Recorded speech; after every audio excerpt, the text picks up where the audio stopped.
ఇక ఇంకొక వార్త వచ్చింది, ఇగో రేషన్ కార్డులపై సర్కార్ ఫోకస్, కొత్తవి జారీ చేసేందుకు కసరత్తు, మొదలైన అప్లికేషన్ల పరిశీలన, మహిళా సంఘాలకు బాధ్యతలు, ఇంటింటి సర్వేతో అర్హుల గుర్తింపు, ఎన్నికల కోడ్ ముగియడంతో అన్ని జిల్లాల్లో ప్రారంభం అంటూ ఈ ఎన్నికల కోడ్ ఏమో గానీ రుణమాఫీ ఆగిపోయి, రైతు బంధు సక్క వడకపోయి, ఇంకా ఇస్తా అన్నటువంటి హామీలన్నీ పెండింగ్ లోనే ఉండే.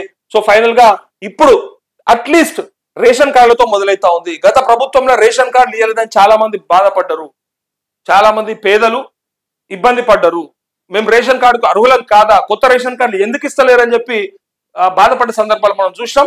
సో ఇప్పుడు కొత్త రేషన్ కార్డులకు సిద్ధమైంది ప్రభుత్వం. అందులో ఆధార్ రేషన్ కార్డుకు లింక్ గడువు పెంపు, సెప్టెంబర్ 30 వరకు అవకాశం, ఆహార ప్రజా పంపిణీ మంత్రిత్వ శాఖ నోటిఫికేషన్ అంటూ ఈ ఆధార్ కార్డుని అట్లే రేషన్ కార్డుని లింక్ చేయడానికి ఇంకా చేయని వాళ్ళు ఉంటే డెడ్ లైన్ ఇంకా ఉంది, సెప్టెంబర్ 30 దాకా అవకాశం ఇస్తా ఉన్నారు. సో ఇంకొక వార్త వచ్చింది ఇక్కడ, ఇగో బ్యారేజీలు ఎందుకు డ్యామేజ్ అయినాయి, నిర్మాణ సంస్థల ప్రతినిధులను ప్రశ్నించిన జస్టిస్ పిసి ఘోష్ కమిషన్, ప్రభుత్వం డెడ్ లైన్ పెట్టడంతో హడావుడిగా పనులు, ప్రతినిధులు అఫిడవిట్లు దాఖలు చేయాలన్న కమిషన్ చైర్మన్ అంటూ బ్యారేజీలు ఎందుకు డ్యామేజ్ అయినాయి. మరి ఎందుకైనా డ్యామేజ్, చక్కగా కడితే ఎందుకు డ్యామేజ్ అయినాయి? కావద్దు కదా, మంచిగా కడితే డ్యామేజ్ కావద్దు, కమిషన్లకు కకృతి పడకుండా చేస్తే అవి నాసి రకంగా ఎందుకు ఉంటాయి? కేసీఆర్ చెప్పినట్టు అట్లేం లేదు, అది ఖచ్చితంగా ఎంత మంచి ఘటన సరే వాటికి ఎక్కడో ఒక చోట టెక్నికల్ లోపం ఉంటుంది, ఇష్యూ ఉంటుంది, లేదంటే దాన్ని మెయింటెనెన్స్ చేయాల్సి వస్తుంది అని చెప్పి చెప్తా ఉన్నాడు. ఎవరో ఎంత మంచిగా రాశాడు, అభి మహి అట ఒక కామెంట్ పెట్టిండు.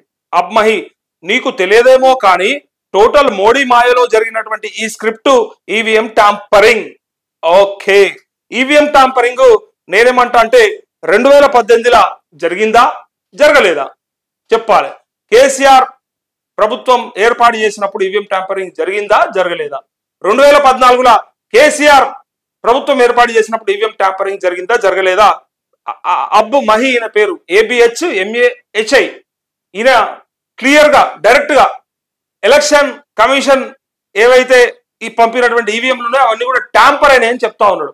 సో ఆంధ్రప్రదేశ్ కు సంబంధించి చెప్తా ఉన్నావా, లేకపోతే ఇక్కడ తెలంగాణకు సంబంధించి చెప్తా ఉన్నావా?